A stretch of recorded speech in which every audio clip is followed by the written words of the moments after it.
Hi, folks. The other day, my wife came to me in preparation for the upcoming holidays to ask me to make some cookie cutter type cutouts so she could do some clay projects for the grandchildren. I thought that it actually might be very helpful to do a very introductory video to help similar type minded crafters perform a fairly routine project like making a cookie cutter type stencil using, in this case, a freeware program, FreeCAD. This video was intended to help absolute beginners. Almost everyone who uses FreeCAD on a routine basis would already know how to do this. But a crafter who does not live in the world of computer-assisted design might have a little bit of problem with this, and it might be a bit daunting. These programs, admittedly, are not the easiest to use. So let's get to it. First of all, I live in a Mac world, but I would think that the process I'm going to be doing here is pretty similar to that on a Windows machine. So the first thing we have to do is we have to have a picture or a template of what cookie cutter you wish to do. So I'd gone and found a pretty straightforward cookie cutter shape of a snowman on the internet. I downloaded it, and there we have it. A pretty straightforward image of a cookie cutter. Now the workflow is taking this shape, bringing it into a CAD program, drawing the outline, and then creating a cutter from that outline. So the first thing is to take this shape and import it into the drawing program, the CAD program, so we can do that. Now, the first thing I'm going to do here, which you very well may have to do, is I'm going to cut this down a little bit because we're going to have to tell the program later how big we want this image to be. So first and foremost, let me go ahead and make it just a little bit easier to size, and you'll understand this in a few minutes. Now, I'm not going to draw the arms simply because I don't really need to for the purposes of this video. But okay, so now we've got our drawing. And the next step then is to open FreeCAD. There are many, many videos on how to download FreeCAD, how to open FreeCAD, how to make your preferences in FreeCAD. And I'm not going to go through that here because this video is really designed for people to just get the project done with minimal understanding of any aspects of FreeCAD. So we start with, of course, we got to make a new file, right? We have to open a file to create our program in. So we open a file, and we see on the side here something called the combo view. I'm going to come back to this because this tells us the tasks that are being done. This area here is the area that we're going to see our design, and this area here is going to actually let us rotate the drawing around so we can see it from different perspectives. So let's go ahead and import an image. Bring the image into the program so we can draw over it. So we go to File, Import, find our our snowman, and we open it. Ah, look at the snowman. But you notice it's a little bit at an angle. That's because FreeCAD defaults its view to looking at it in 3D. Well, we want to look at the snowman on like we're looking down on a piece of paper. So up here you can see the cube, it says top. We'll click on the top, and now we're looking straight down at the snowman. Now if we go over to the combo view, we have tasks, things we want to do, and what the model looks like. Ah, there's the snowman. Now we want to size the picture to be about the size of the cutter we want to make.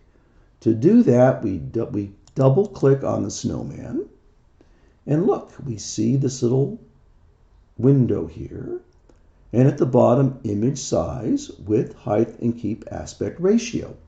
So I want to make the snowman about 2.5 inches wide. So I'm going to go to wide, and I'm just going to tell it to make it 80 millimeters. I use millimeters and not inches, but you can have it changed otherwise. And you'll notice the image has resized. We click OK, and now we're ready to start drawing the snowman. To draw the snowman, FreeCAD has what are called workbenches. You see where my mouse is up here in the corner. The drop-down menu lists different workbenches. These are different sub-programs that let you do slightly different things. So we're going to start with what is called the Part Design workbench. Now, I don't want to get heavily into this because I want you just to be able to follow along. But FreeCAD defines any object that is created in terms of either being a body or a part. So, but that's really, if you just follow along, you're not going to need to do much. So now we have a snowman.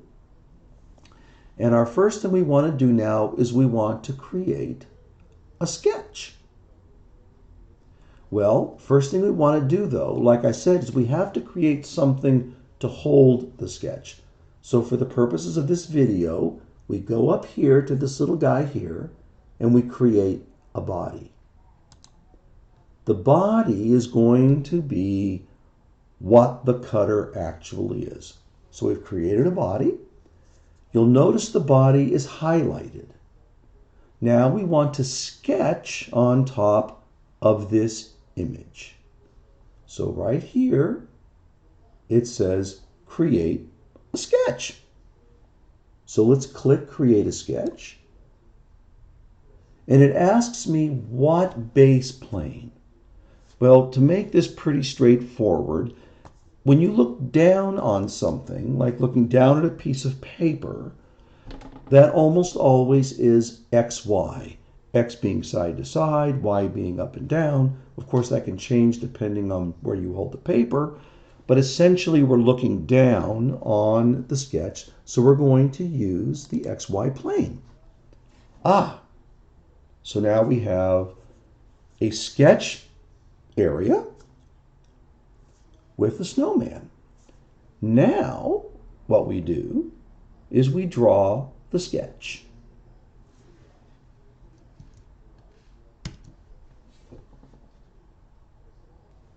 So as we think about drawing the sketch, what we have to understand a little bit about are the drawing tools. And there are many drawing tools up here in the toolbar, which is what we call this here.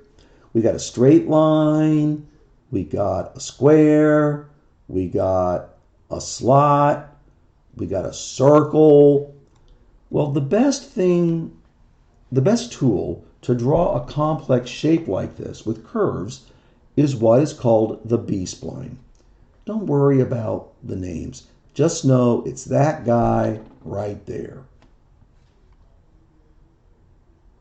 And it's called a B-spline. So we click it, create B-spline, and look, our cursor has now changed to kind of a curvy line. So now let's draw our snowman. But you go, oh, wait a minute. The snowman isn't really very centered. Well, that can actually be fixed because we can move the snowman image left or right. I'm not going to bother with that here because it's not particularly important to, you can read about this. So, okay, so we're going to draw the snowman, or more correctly, we're going to draw half of the snowman.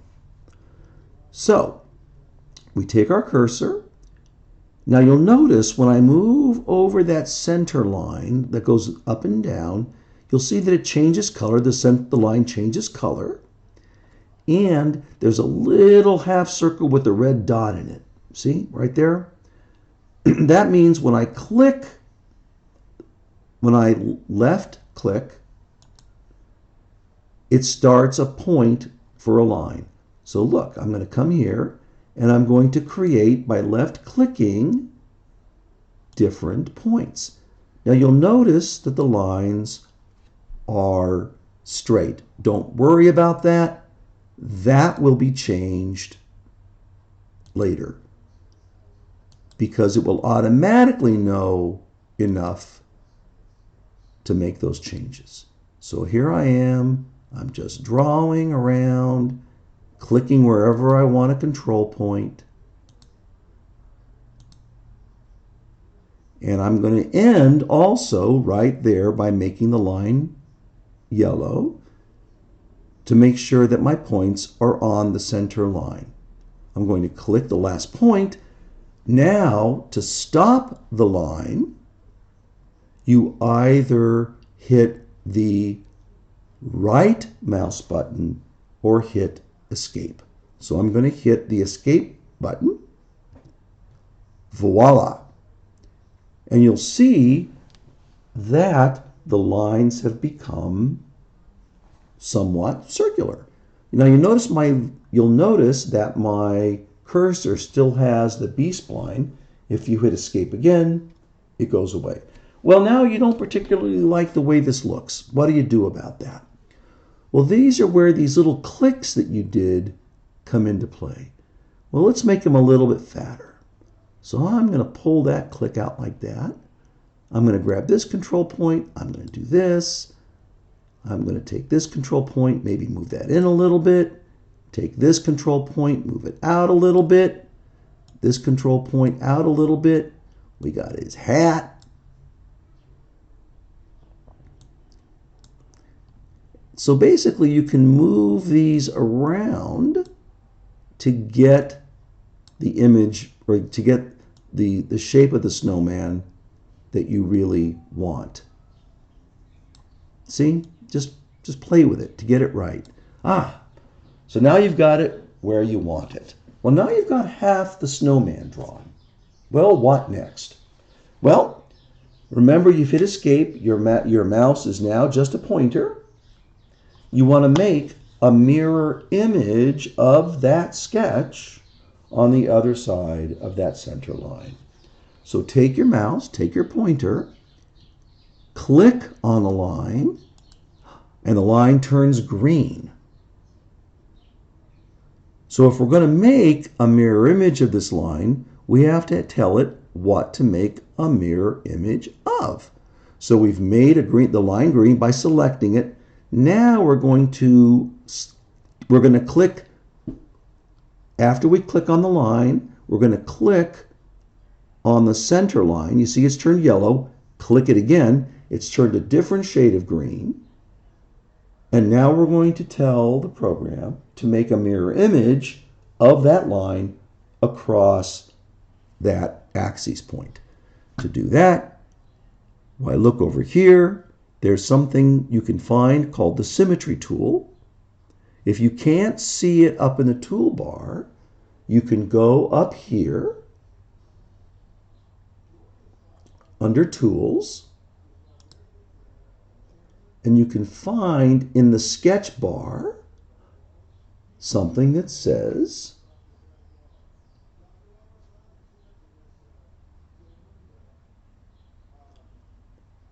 under Sketcher Tools, Symmetry. So you see what I did? Sketch, Sketcher Tools, Symmetry. It's the same thing as there. It's just in a slightly different place. Symmetry. Boop. And look what's happened. We've created a mirror image of the sketch. Now, of course, it's not lined up with the image because we didn't move the image in the middle. But for the purposes of a cookie cutter here, I don't think that's a huge issue. So what's next? Where do we go from here? Well, for FreeCAD to be happy, there has to be a closed sketch. If there's not a closed sketch, nothing will ever be what they call rendered. Well, it turns out that when it created this symmetrical line, it did not attach these 2 points. Let me show you. I'm going to click on the line, hold down my right button, mouse button, and look. You can see they're not connected. But we can fix that. We can fix that by clicking on the dot on the first control point there, clicking on the second control point there, and going up to the bar to hit what's called constrain coincident. It brings those 2 points together. Watch. Now they're one. Up here, it's the same thing. So we have to bring those 2 points together. Hit this constrain coincident, and voila, now it's joined.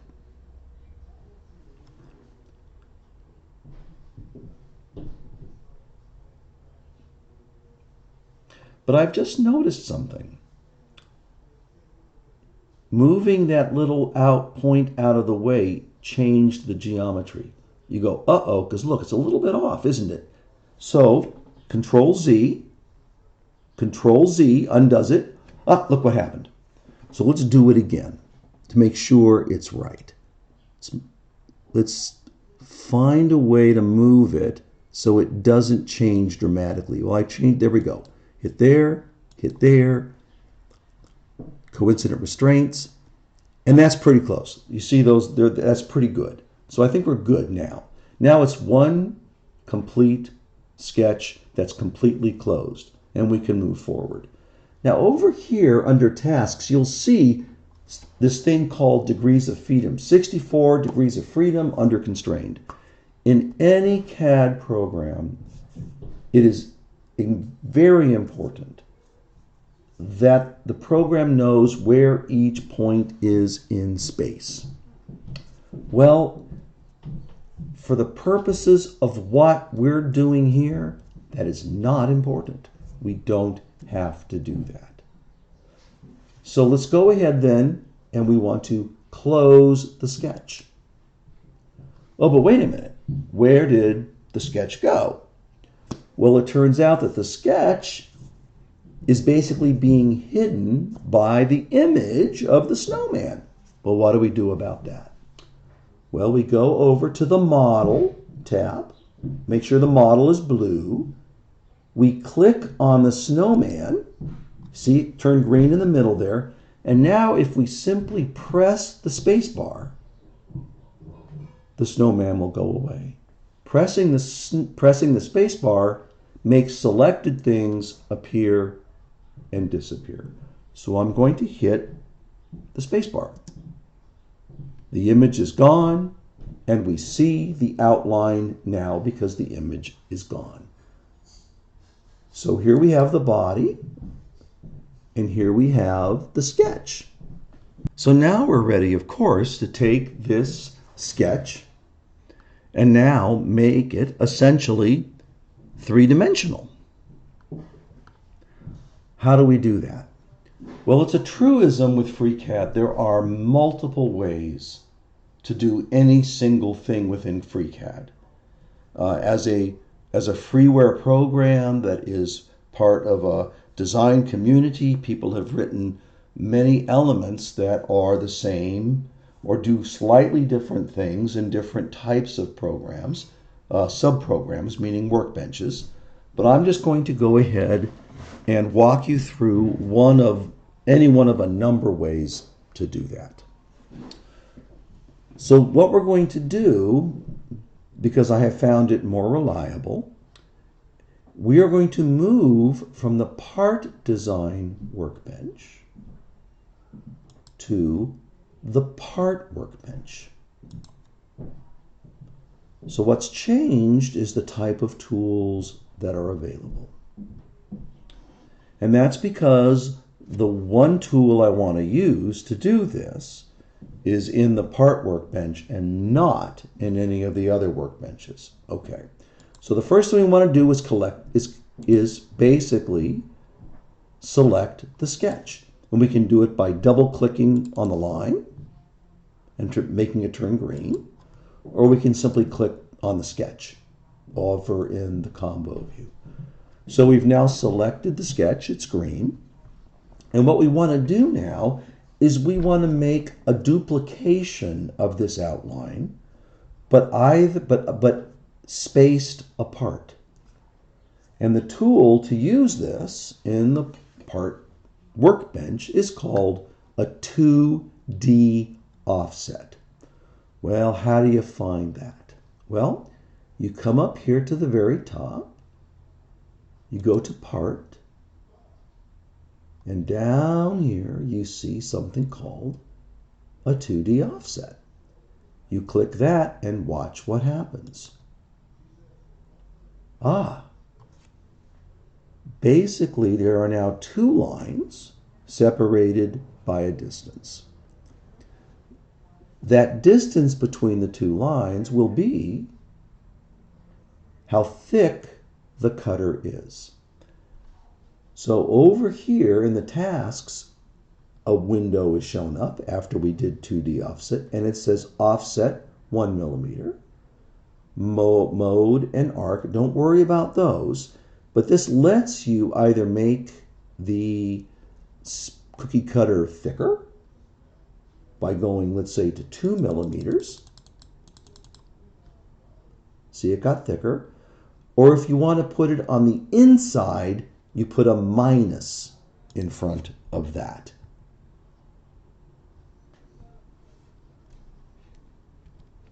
Now, sometimes you'll find that you have to do one or the other depending upon the complexity. But for right now, this is going to work fine. We've put the second outline 2 millimeters outside. Well, we actually have a very cool little thing here called fill offset. What that does is it fills in the distance between those two lines. So now we have a solid object that looks like a cutter.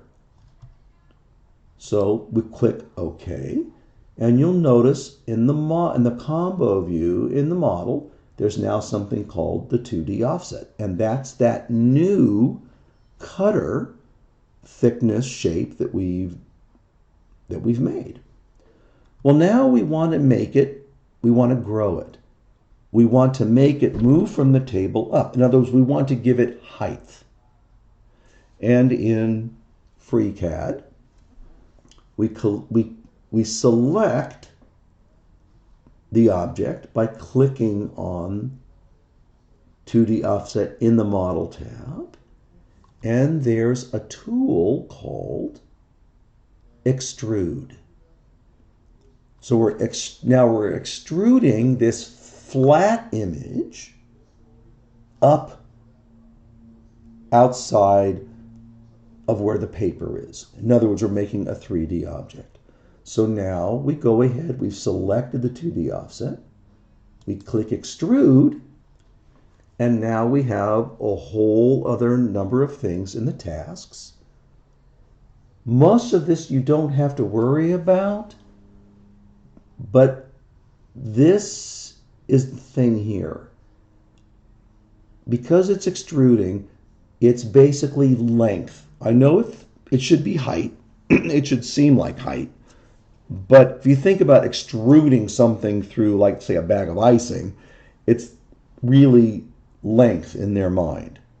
But because this image is on a flat plane, length actually makes it high. So now it's about how high, how big, how thick do you want the cookie cutter above the table. So let's make it 20 millimeters, which is, just about 3/4 of an inch or so. Okay, click OK. And you go, well, okay, now what's that? Well, now this is where the cube comes in. You can now turn this around so you can look at it. Look at that. We now have a cookie cutter.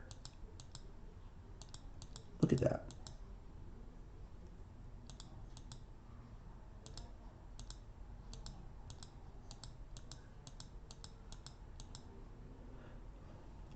Sometimes when a model is rendered, you see that black area there? It's because the model imperfectly renders.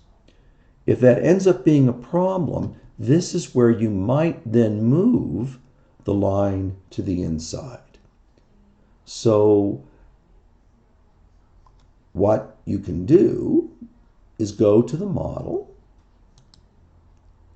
click Extrude, double click on 2D Offset, and let's put a minus there and see what happens.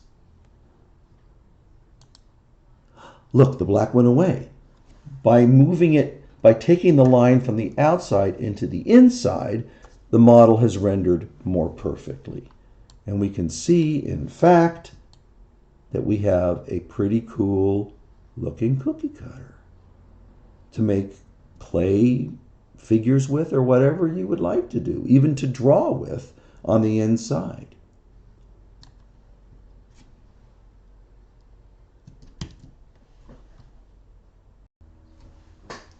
So I guess the obvious question is, what's next? You've created this cutter or this stencil, and what do you do with it?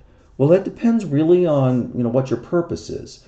In my particular case, when my wife came to ask me to do this for her, I have a 3D printer, so my intention, of course, was to then export this in a way that my 3D printer could then print this out for her to use.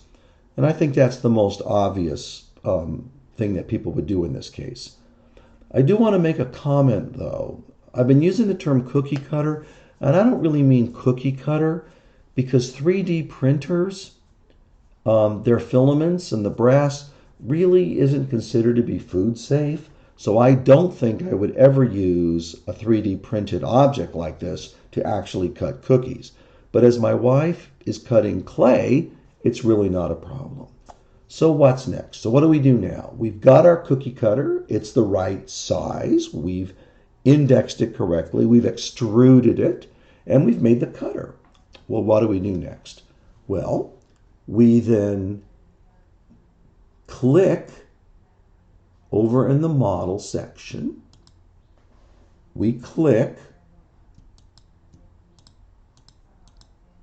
on what we want to actually send to the 3D printer. Now, I have found that you can't always predict what needs to be selected to export, so you might have to play around a little bit. So we'll just go ahead and just click on this image.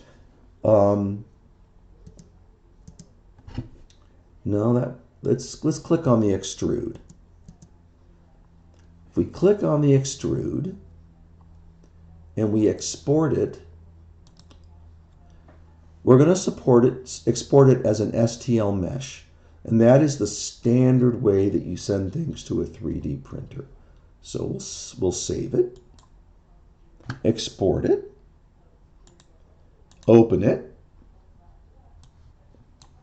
because we can open it on a Mac just by clicking on it. And look, we have now exported a cutter. Now you notice there's some rendering areas here, but those aren't going to affect it because look, the inside is clean. The outside isn't such a big worry from the point of view of the inside of the cookie cutter. And then from there, we just send it on to our 3D printer. Okay, well, I hope this has been helpful. And like I said, there are so many videos on the use of FreeCAD that you can really learn all that you need to know by just looking at videos. But I thought this might be helpful. Again, well, thank you all for paying attention, and I hope this has been helpful.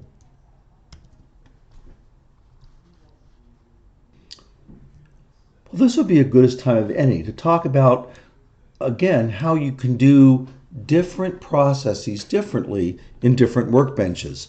So in this particular case, let's go back and let me just show you how you can accomplish something very close to the same thing in a different way. So I want to go back and just start with the sketch. To do that, one can simply just delete the things that we've created.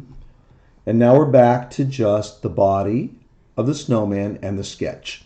Go back to top down by clicking on the navigation cube.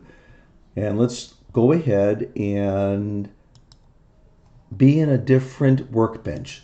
Instead of being in the part workbench, let's go into the part design workbench. So now we're in the part design workbench. We go back to the model tab, which gives us our model. We click on the sketch. Now, once again, this is just a simple sketch. It's just two-dimensional. But now we want to take that sketch and give it height. The way one does that in the part design workbench is something called padding. So let's go ahead and pad it. Now, here we have our options in the combo view, and the length is the same as with extrude, in our case the height. Let's make it 20 millimeters. Click OK. And we can see that we have a three-dimensional object. So let's go back to the top. Now we have this three-dimensional object, and we want to hollow it out to create the cookie cutter. The way you do that in the part design workbench is you select the pad, which is the padded object. Go to tasks. Click on the part of the object that you want to hollow. So we're looking down on the top. We want to hollow the top. We click on it, in this case twice, and we get an option called thickness. By clicking on thickness, we see that what we've created is essentially the same thing with a cookie cutter, has a top on it. It's hollowed out the object, say for 1 millimeter on all of the sides. You can increase the thickness, and you can see that it gets thicker as we go along.